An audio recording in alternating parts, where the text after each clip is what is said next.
Hello guys! Magluluto ako ng Argentina corned beef. 22 SR.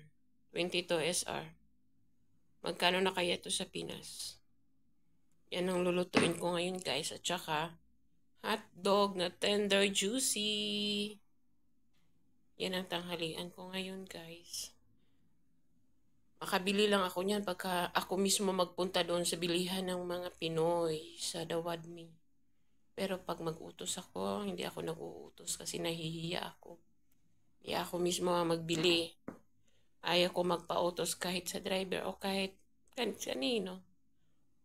Kaya ngayon, nakabili ako kahapon kasi nagpunta ako sa bahay ng amo ko. Nag-service ako sa kanya. Ayan, lulutuin natin guys.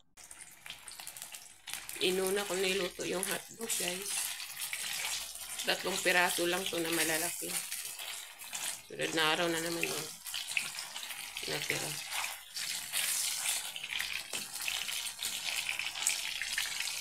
Talagang minsan lang ako makakain ng ganito. Lagi lang manok. Manok. Yan. Lapit na maluto. Isusunod ko naman yung corned beef. Tanghalian ko is pang-agahan na ulam. Kasi nagsuman lang ako kanina. Tinikman ko yung suman na binili ko kahapon. Yan guys. Luto na. Susunod ko naman yung corned beef. Pinuwasan ko lang ng mantika. Diyan pa din ako magluluto. Talagay na natin yung sibuyas at saka bawang.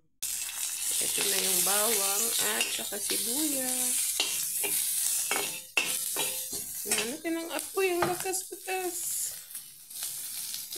Bago kasi yung tangki. Charot. Kunti lang yung mantika. Ayan na yung kunti lang yung mantika. Ilalagay na natin yung Argentina corned beef. Mahal na yung Argentina 22.